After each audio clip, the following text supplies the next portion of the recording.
నారాయణఖేడ్ నియోజకవర్గంలో దాదాపుగా 56 అక్రమ వెంచర్లు ఇక్కడ మరి నడిపిస్తున్నట్టుగా మాకు స్థానికంగా సమాచారం తెలిసింది. ముఖ్యంగా ఆ వెంచర్లలో గుంటలలో ఈరోజు హైదరాబాద్ నుంచి కానీ ఇక్కడ కర్ణాటక నుంచి కానీ చాలామందికి మోసం చేసి గుంటలలో అమ్ముతున్నట్టు కూడా తెలిసింది. ఈరోజు మన ఊరు అనే ఈ వెంచర్ల ఒక 17 ఎకరాలకు మాత్రం 70 ఎకరాలకు మాత్రమే ఇక్కడ వెంచర్ చేసినట్టు అధికారికంగా మరి రెవెన్యూ వాళ్ళు చెప్తున్నారు, కానీ రికార్డు ఇవ్వడం లేదు. 350 ఎకరాలు మరి ఇది వెంచర్ ఉన్నట్టుగా హైదరాబాద్ వాళ్ళకు చెప్పి ఇక్కడ గుంటలు అమ్ముతున్నట్టు కూడా మనకు సమాచారం ఉన్నది.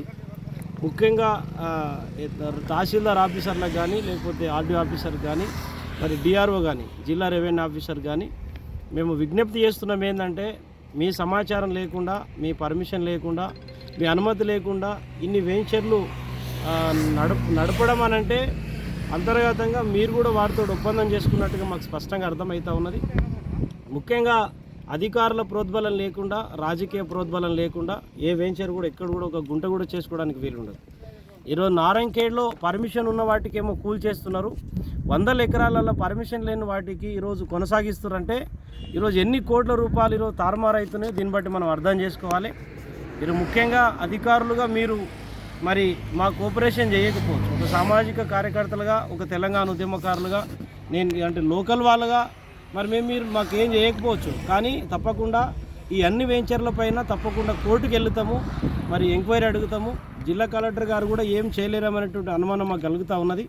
ముఖ్యంగా ఇంత యథేచ్ఛగా 300-400 ఎకరాల పేరుతోటి వెంచర్లు నడుపుతుంటే ఇది ఎంత భారీ కుంభకోణమో దీన్ని బట్టి మనం అర్థం చేసుకోవాలి. పేదవాళ్ళ దగ్గర తక్కువ రేట్లు కొనుక్కొని ఈరోజు కోట్ల రూపాయలు మరి రియల్టర్లు దీని మీద మరి సంపాదిస్తూ ఉన్నారు. దాంట్లో మీ వాటెంతో మీరు స్పష్టంగా చెప్పాల్సినటువంటి అవసరం ఉంది. ఈరోజు ముఖ్యంగా ఈరోజు ఎంతోమందికి ఈరోజు మరి వాళ్ళ నోళ్ళు ముయించి ఈరోజు కోట్ల ఇక్కడ నారాయణఖేడ్ వచ్చి మరి సంపాదిస్తూ ఉన్నారు. హైదరాబాద్ వాళ్ళందరూ కూడా నారాయణఖేడ్ అడ్డగా చేసుకొని అక్కడ కంటి మండల ఏరియాలో అయితే చాలా టూ మచ్, అదేదో వెంచర్ ఉంది, అది నీమ్స్ బ్యూరో ఏదో పేరు పెట్టి అక్కడ కూడా నడుపుతూ ఉన్నారు. ఇవన్నీ కూడా అవే అని చెప్పేసి చెప్తా ఉన్నారు, కానీ ఎంతవరకు వాస్తవం అనేది ఈరోజు రెవెన్యూ వాళ్ళు డీటెయిల్స్ రిపోర్ట్స్ ఇవ్వడం లేదు. దీని వెనుక మరి చాలా అనుమానాలు ఉన్నాయి. కాబట్టి ముఖ్యంగా ఎన్నిసార్లు తహసీల్దార్ గారికి వినతి పత్రాలు పెట్టుకున్నా అడిగినా వాళ్ళు ఒక రికార్డెడ్గా అధికారికంగా వాళ్ళు మనకు సమాచారం ఇవ్వడం లేదంటే దీని వెనుక వాళ్ళ హస్తం ఉందని కూడా మాకు స్పష్టంగా అర్థమవుతూ ఉన్నది. తప్పకుండా రాష్ట్ర ముఖ్యమంత్రి గారి దృష్టికి పోవడానికి కానీ లేకపోతే దీనికి సంబంధించి మరి న్యాయ విచారణ కోసం కోర్టుకు పోవడానికి కానీ తప్పకుండా మేము ఆలోచన చేస్తాము. మేము ముఖ్యంగా తహసీల్దార్ గారులకు ఇప్పుడు విజ్ఞప్తి చేస్తున్నాం, ఈ వెంచర్లు అన్నీ కూడా వెంటనే బంద్ చేయండి, ఈ అక్రమ అమ్మకాలన్నీ బంద్ చేయండి.